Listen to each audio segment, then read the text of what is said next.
Good afternoon, ladies and gentlemen. My name is Brian Medina, and I'm here to talk to you about a problem in modern day America. And it's a problem that has been around for long before we were born, and it's a problem that's bled into our generation today.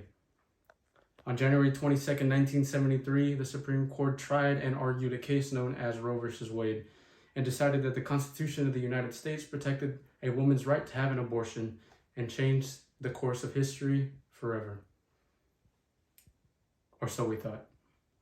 Almost 50 years later, on January 2022, that decision was overturned and unjust abortion laws were passed by certain states who couldn't wait to once again oppress a group that was historically always been oppressed in the eyes of the United States. The separation of church and state was no more as old white men enforced their religious views on a country who is said to have freedom of religion and access to that part of healthcare, which is known as abortion, was taken away. Abortion isn't just healthcare. It's an important and calculated decision that not only affects the patient's life, but also the ones around them. And it's a decision that shouldn't be taken lightly, and it shouldn't be decided by somebody who does not know the history of the person taking this decision or what they are going through. Access to abortion should be legal in all of the United States because it is necessary and because it is not our right to choose for somebody else. As of 2023, according to a study done by the New York Times, 21 states ban or restrict abortion in the United States, with Texas being one of them. And that means for the ladies listening to this message now, if you were to go and pee on a stick right now and you found out that you were pregnant, your right to decide whether you want to or do not want to keep that baby is not up to you anymore.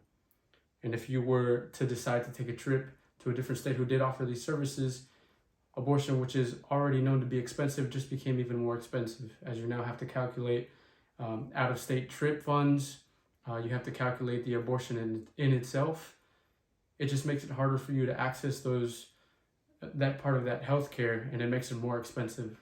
And it's something that people who don't necessarily always have the means resort to. According to the College of Obstetricians and Gynecologists, abortion is listed as a core curriculum objective in obstetrics and gynecology. It is also included in many bulletins and resource manuals that are scientifically peer-reviewed within that field. This means that doctors share the common view that abortion is essential healthcare, and they did it while they were going through their doctorate school, and they do it now while they have many years in the field. That same college notes that banning abortion doesn't stop it, but instead it leads to unsafe, and more dangerous ends to those unwanted pregnancies, which can then lead to life-threatening injuries for the women. There are many influential factors that go into women's decisions not to have a child, such as contraceptive failure, intimate partner violence, rape, fetal anomalies, and even financial structure.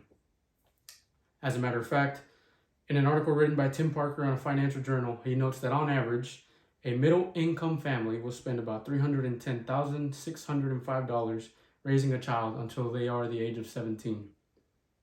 Now imagine if you're a single mom having to do this while also having to support yourself as well, and especially if you don't have the resources to barely keep yourself afloat.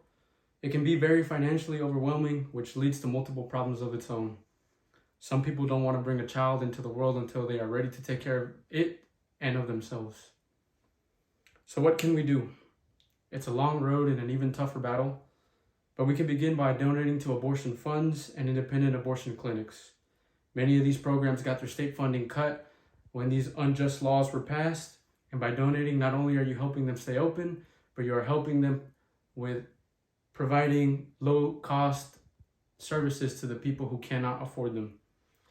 But of course, the most important thing is to vote. You have to vote like your life depends on it. Even for us gentlemen, it is not our choice as men to make the decision whether someone should or should not have a child. We do one thing during conception and then take a step back, but the women have to carry the child to term. They have to go through everything they have to go through in the hospital.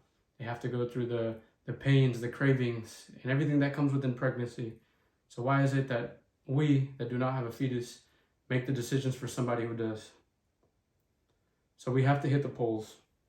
We have to go and vote for somebody who sees the laws the way that we want to see them, who sees change the way that we see it, because that's how America works. The foundation of our country is based on the people having the power. So if the people are silent, there is no power, and we are not represented in our government. That is the only way that things will change, and it starts with you. We don't know everybody's story, and we don't know their struggles. We don't know what they endure and what they're fighting. The right thing to do is to allow someone to make that choice, not have it made for them. Let's do our part to legalize abortion, because let's face it, you never know who may need it. Thank you.